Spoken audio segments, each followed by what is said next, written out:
I sat quietly in the kitchen, gently holding the white ceramic cup in my hands. The warmth from the coffee spread, soothing some of the coldness in my heart. The morning light filtered through the window, casting soft rays on the worn wooden table. It should have been a peaceful morning, but the atmosphere in the house was suffocating. Josh, my husband, paced back and forth on the creaky wooden floor. His heavy footsteps and irritated gaze made the small room feel even smaller. I didn't need to look up to feel his anger, looming over us like a storm on the horizon. The argument from last night still lingered between us, like a fog refusing to dissipate. Last night Josh had asked me to give my credit card to his sister Megan to help her with an emergency. But I knew all too well that Megan's emergencies were nothing more than impulsive shopping sprees or spontaneous trips. This wasn't the first time she had asked for money, and I was certain it wouldn't be the last. "Megan just needs a little help," Josh had said, his voice a mix of gentleness and unwavering resolve. "She's family. Family helps each other, right?" I had tried to stay calm, responding with measured words. "Josh, I understand. But we have our own limits. We can't keep paying for Megan's mistakes. She needs to learn to take responsibility." My words were like gasoline on a fire. Josh immediately exploded, his voice echoing through the house. "You don't understand anything. You don't have siblings. You don't know what it's like to take care of family." I stayed silent, not wanting to escalate the argument. I knew any reasoning would be pointless. We had been through this cycle too many times. Every time it ended with me giving in and Megan walking away with more money to waste. But not this time. I had made my decision, and I wouldn't change it. This morning I sat there, quietly sipping the bitter coffee. The bitterness on my tongue mirrored the sadness in my heart. Josh kept pacing, his footsteps tapping against my patience. Each time he passed by, I could feel his gaze piercing through me, filled with silent pressure and unspoken threats. "We need to talk, Josh," I said, breaking the oppressive silence. "We can't keep going like this. Megan needs to learn to be independent. It will be good for her and for us." Josh stopped, turning sharply toward me. His face was flushed, lips pressed tightly as if holding back an eruption. "You're so selfish, you know that? My family needs help and all you think about is yourself." I took a deep breath, trying to keep my voice gentle but firm. "I'm not being selfish. I'm trying to protect our own family. We can't keep cleaning up after others. Megan needs to grow up, and sometimes the best help is not helping." "You don't understand anything," Josh shouted, his voice shattering the fragile peace in the kitchen. "Who do you think you are to judge my sister? You don't have a family, so you don't know anything about loyalty." His words cut through me like a knife. I tightened my grip on the cup, feeling its warmth failing to chase away the coldness seeping into my bones. "I may not have siblings," I responded, my voice quiet but resolute. "But I understand responsibility. And right now our responsibility is to maintain stability in our own family. We can't keep going on like this, Josh." He stood still for a moment, his shoulders seemingly slumping. I thought, perhaps, my words had finally reached him. But as hope flickered, his expression hardened. "You are going to give your credit card to Megan," he said, his voice low and threatening. "She'll be here this afternoon, and you'll hand it to her with a smile. Do you understand?" A shiver ran down my spine. Josh's tone had shifted from pleading to commanding, but I knew I couldn't back down. "No, Josh, I won't do that. If she really needs help, we can find another way. Maybe help her create a budget or find a financial advisor, but I won't give her my credit card." My words seemed to ignite his fury. Before I could react, he lunged for his coffee cup on the counter. Time seemed to slow as I saw his hand rise, and then the dark liquid arced through the air, crashing onto my face. I gasped, the scalding heat spreading across my skin. My breath came in ragged bursts, not just from the physical pain but from the shock. The cup clattered to the floor, shattering into tiny white shards, like the sharp fragments of my breaking heart. Josh stood there, his face red and his voice roaring. "You'll pay for this. When Megan gets here, you better do exactly what I said or else." I couldn't hear the rest. Everything blurred into chaos. The man who once held my hand at our wedding, who had promised to love and protect me, was now standing before me with a cold gaze and words as sharp as knives. I slowly raised my hands to my face, feeling the raw heat of my skin and the sticky coffee clinging to me. I looked at Josh. at the kitchen that had once been a sanctuary of peaceful mornings, and now it was nothing but a battlefield of brokenness and pain. I stood there, breathing heavily, my face stinging from the hot coffee. The physical pain was nothing compared to the ache in my heart.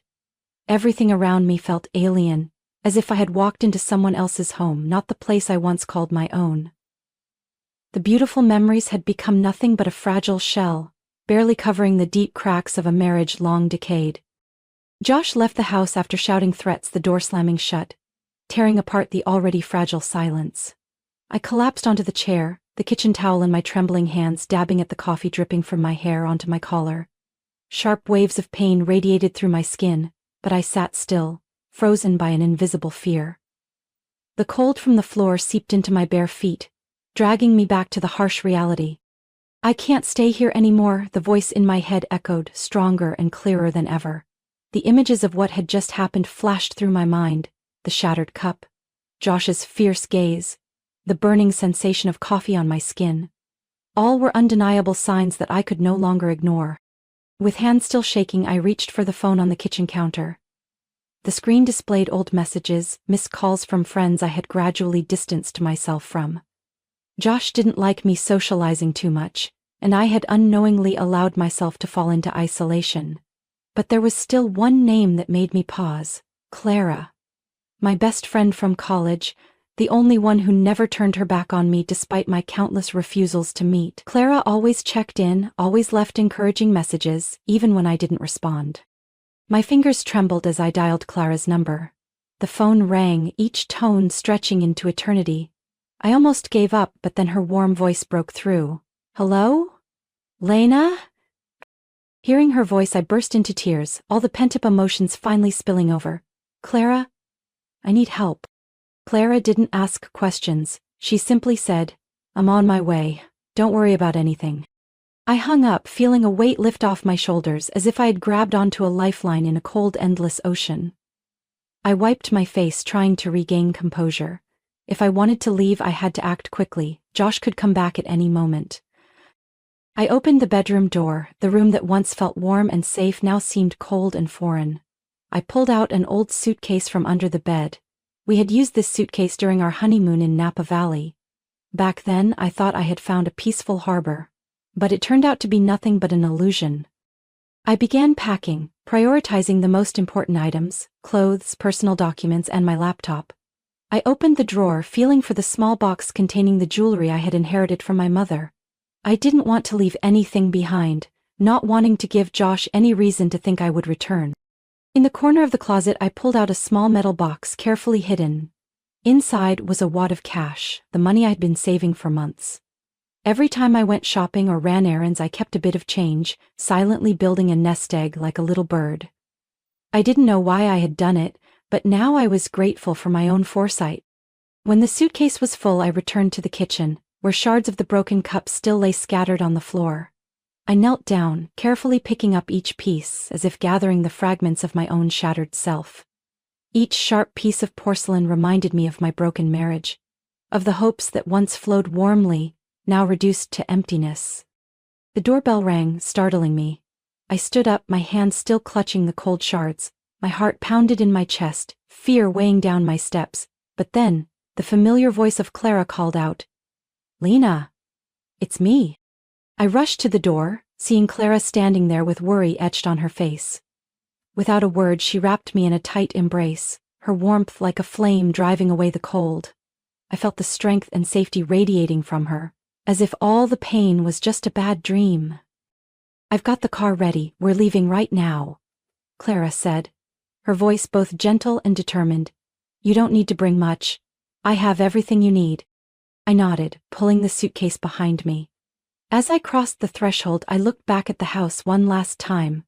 The pristine white walls, the wooden table we had chosen together, the wedding photo still hanging on the wall. All were remnants of a life I no longer belonged to. Clara took my hand, guiding me to the car. When the door closed, I felt an invisible line being drawn. From this moment on, I was no longer the Lena of the past, no longer the submissive and fearful wife. I was stepping into a new journey, a journey to find myself. The car moved forward and the small house faded in the rearview mirror. I felt a sense of relief as if a heavy backpack had been lifted from my shoulders. Clara turned on soft music, the gentle melody soothing me into a rare sense of safety. We didn't speak much during the drive, but Clara's presence was a solid anchor. I didn't need to explain or justify myself, only to know that I was not alone, and at that moment, that was all I needed. Outside the window, the soft golden sunlight bathed the narrow streets, weaving through the lush green trees. The scenery passed by like a slow-motion film, each frame a reminder that life was still moving forward. And I, no matter how many storms I had weathered, still had the chance to start over. Clara brought me to her home in the peaceful suburbs of New Haven. The two-story house with its wide porch and vibrant petunia pots immediately gave me a sense of warmth and safety. I stepped into the home, filled with the cheerful noise of Clara's two kids, 8-year-old Emily and 5-year-old Jake. They ran to hug my legs, bringing a smile to my face, a feeling of finally returning to a real family. The living room was flooded with natural light, with children's drawings hanging on the walls, each line and color holding the innocence and happiness of youth. I looked around and saw Tom, Clara's husband, smiling warmly at me.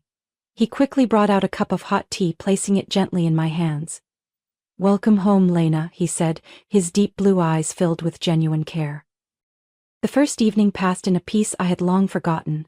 We had dinner together, the aroma of roasted chicken and homemade garlic bread filling the room. The kids shared funny stories from school, and Clara and Tom exchanged loving glances now and then. The simple, warm family scene eased the tightness in my chest, as if the wounds in my heart had begun to heal. After dinner, Clara and I sat in the kitchen, sipping peppermint tea. She gently asked about everything, not just about Josh, but also about me, about what I wanted to do next. When I mentioned needing a lawyer, Clara immediately brought up Sarah Thatcher, an old friend of hers. "Sarah is really good at helping women who want to get out of toxic relationships," Clara said. "I'll call her first thing tomorrow morning." The next morning, Clara and I went to Sarah's office. I was so nervous that my hands twisted together under the table. Sarah's office was in an old building with red brick walls and large windows overlooking a green park. She greeted us with a warm smile, her bright brown eyes and professional yet approachable demeanor immediately putting me at ease. "I'm so glad you reached out to me, Lena," Sarah said after listening to my story. "First, we need to make sure you're safe. I'll help you apply for a temporary protection order, and we can start the divorce process whenever you're ready." Sarah talked about my legal rights, how to protect my finances and personal assets. She explained how the divorce process would work, and I felt like the fog in my mind was beginning to lift. What had once been an invisible fear had now become specific, achievable steps. On the way back, Clara suggested I find a job to help rebuild my life.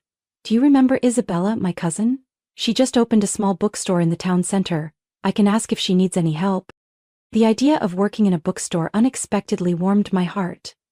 I had always loved books, had once dreamed of becoming a writer before those dreams were crushed during my years with Josh. I nodded, feeling a small spark of hope reignite within me. The next day I met Isabella at her bookstore, the Cozy Nook. The place felt like stepping into another world, tall bookshelves reaching the ceiling, warm golden lights, and the comforting scent of new paper mixed with fresh coffee from the small cafe inside. Isabella, with her short hair and radiant smile, immediately made me feel at ease. "Clara told me about you," Isabella said as we sat in a corner of the cafe. "This store is my dream, but I really need someone to help out. Would you like to give it a try?" Without hesitation, I nodded. "I'd love to. I need to start over somewhere, and this seems like a wonderful place to do that." From the very first day, I fell in love with the work at the bookstore, organizing new arrivals, recommending books to customers, and especially the peaceful moments sitting in the cozy corner reading, all made me feel like I was slowly rediscovering myself. Each day that passed, I felt stronger, more confident, and less haunted by my past. Isabella was not only a great boss but also a new friend. She always found ways to encourage me, from small things like picking a good book to genuinely supportive words when she noticed I seemed withdrawn. "You're starting over, Lena," she said one day as we arranged newly arrived books, "and I believe you'll find your path." Every afternoon, as the sunset cast a golden hue through the bookstore windows, I would sit in the cafe corner, watching people go by and wondering where this new life would lead me.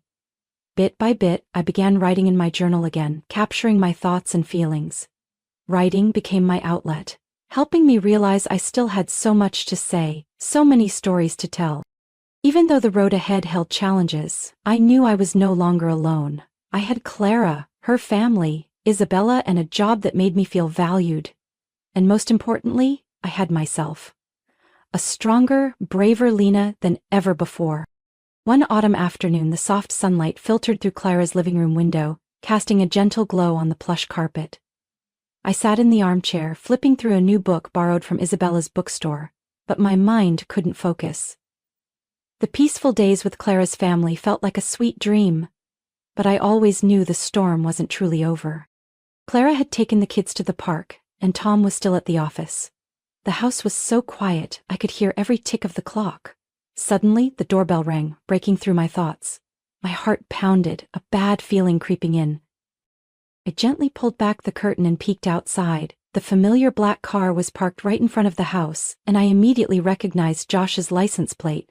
Alongside him was Megan, her usual confident expression still intact, but there was a sharp resolve in her eyes. My hands shook, clutching the phone in my pocket tightly. Sarah had warned me to always be cautious, never to open the door when I was home alone. But before I could think of what to do, the pounding on the door began, forceful and filled with threat. "Lena, open the door!" Josh's voice boomed, laced with impatience. "I know you're in there!" I backed away, my heart racing. Sarah's words echoed in my mind. "Lena, you have the right to protect yourself. Don't let them control you anymore." "Lena, don't be so childish," Megan said loudly, her voice cold and sharp. "Do you think you can hide forever? Are you really going to abandon my brother in this situation?" I closed my eyes, reminding myself to stay calm. I didn't owe them anything. I had the right to live my own life. I quickly texted Clara. "Josh and Megan are here." "I'm not opening the door." Immediately after, I called Sarah. She picked up right away, her voice warm but cautious. "Lena, what's going on?" "Josh and Megan are outside Clara's house," I whispered. "They want me to go back and give money to Megan." "Don't open the door," Sarah reminded me. "I'm on my way. If they try to force entry, call the police."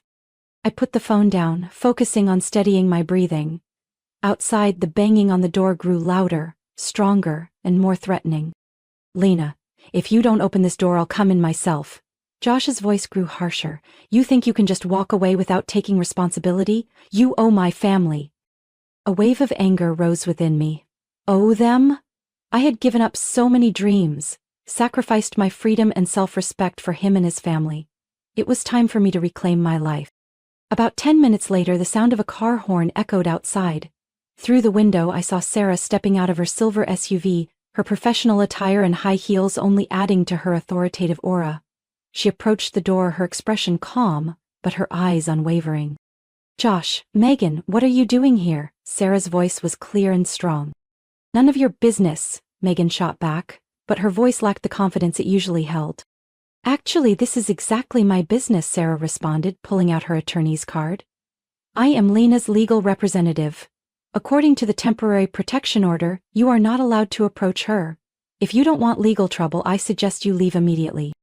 Josh hesitated, his eyes wide with surprise. "You think you can stop me? Lena is my wife. I have a right to talk to her." Sarah remained composed. "Lena has filed for divorce. From now on, all communication will go through your attorney. If you do not leave, I will have to call the police." Megan tugged on her brother's arm, her face paling. "Let's go, Josh. Don't make a scene." Josh continued to stare at the door, his expression shifting from anger to desperation. "Lena, please, I just want to understand why you're doing this." Sarah stepped forward, placing herself firmly between them and the door. "Josh, it's too late. You need to respect Lena's decision." Finally, Josh dropped his hands, lowered his head and turned away. Megan, however, couldn't resist a final threat. "You'll regret this, Lena. You can never escape my family." Sarah crossed her arms, her gaze steely. "This is your last warning. Leave now or face legal consequences." As the black car pulled away from the house, I realized I had been holding my breath. Sarah opened the door, stepping inside with a gentle smile. "They're gone. Are you okay?" Tears streamed down my face, but this time they were from relief, not fear. "Thank you, Sarah. I don't know what I would have done without you." Sarah sat down next to me, holding my hand tightly. You are incredibly strong, Lena. Standing up for yourself is never easy, but you did it. This is just the beginning, but I believe you'll get through all of it. For the first time in months, I truly believed I could rebuild my life, break free from the cycle of control and toxicity of the past, and most importantly, I knew I was no longer alone on this journey.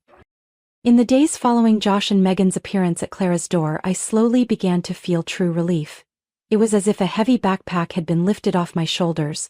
I started breathing more deeply and appreciating the crisp morning air.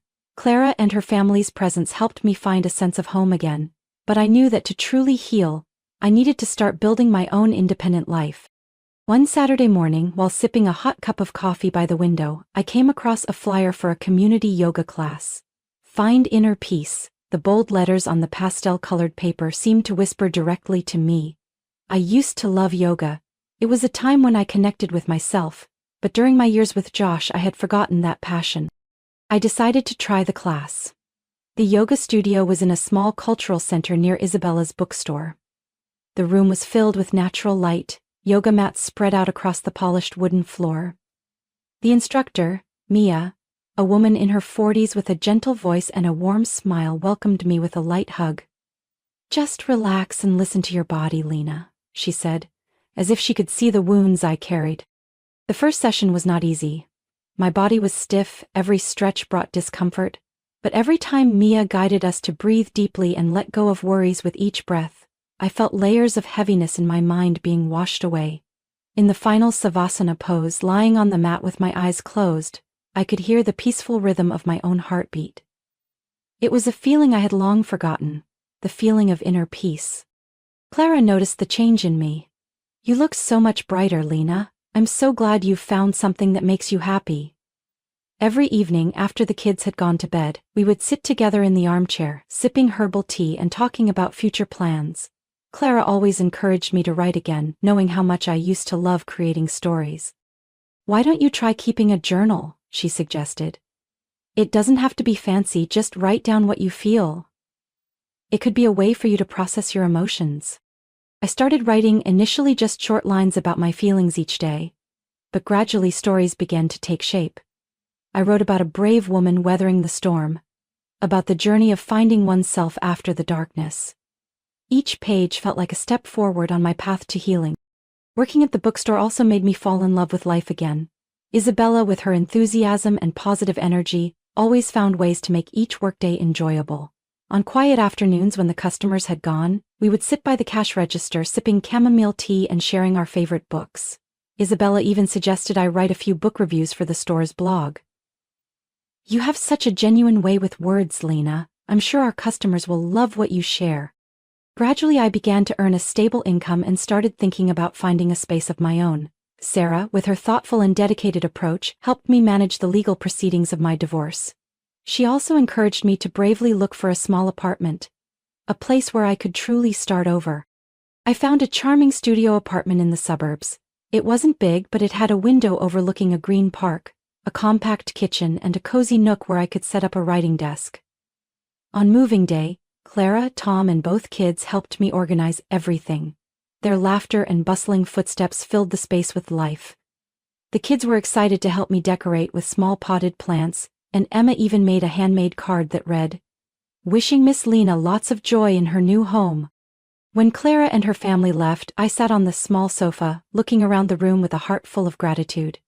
Everything in this apartment was mine, from the small paintings on the walls to the warm bedside lamp.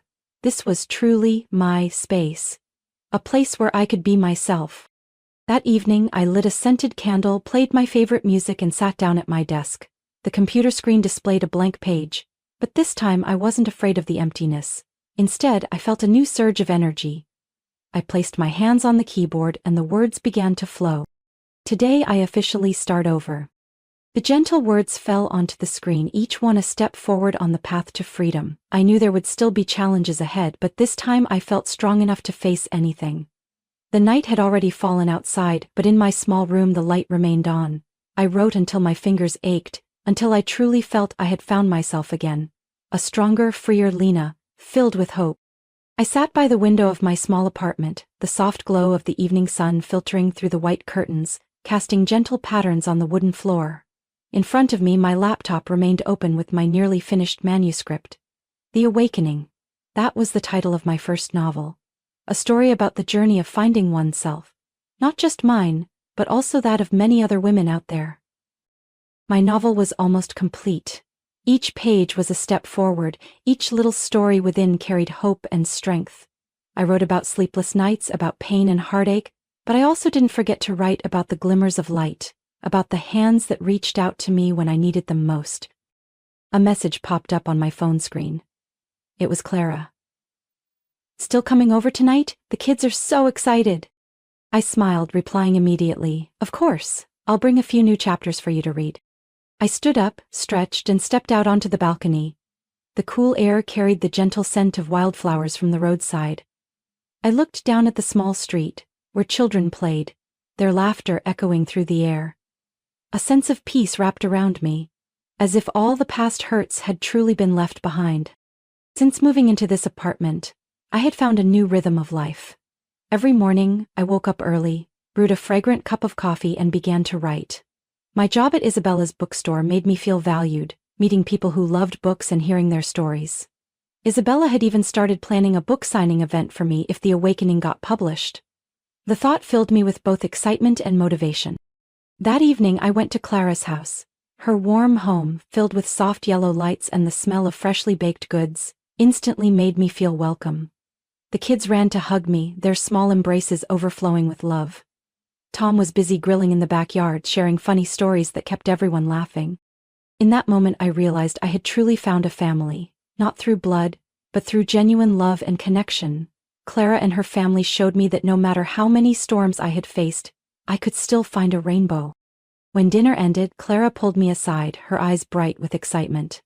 "I have good news for you," she whispered. "Sarah just called me. Your divorce has been approved by the court. All the paperwork is finalized. You are officially free, Lena." My heart seemed to stop for a moment, and then the emotions burst forth. I hugged Clara tightly, tears streaming down my face, but this time they weren't tears of sorrow.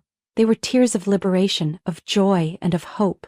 I was truly free, not only legally but also in my soul. That night, when I returned to my apartment, I opened the windows, letting the cool night breeze fill the room. I sat at my desk, reopened the manuscript I had been working on. The cursor blinked steadily on the blank screen, but this time, I knew exactly what I wanted to write. Tomorrow is a new day. I used to be afraid of each morning, but now, I embrace it with gratitude. The sun will rise and I will continue walking my own path, with an open heart and a free spirit. This is not just the end of an old chapter, but the beginning of a bright new one in my life. I clicked save, closed my laptop, and stepped out onto the balcony. On the horizon, the city lights sparkled like stars, reminding me that life goes on, that so many beautiful things are still waiting for me ahead. I took a deep breath, feeling the breeze caress my skin. Everything was peaceful, and I knew that at last I had found myself. My story was still unfolding, but this time, I was the one holding the pen, writing new chapters with courage and love for myself.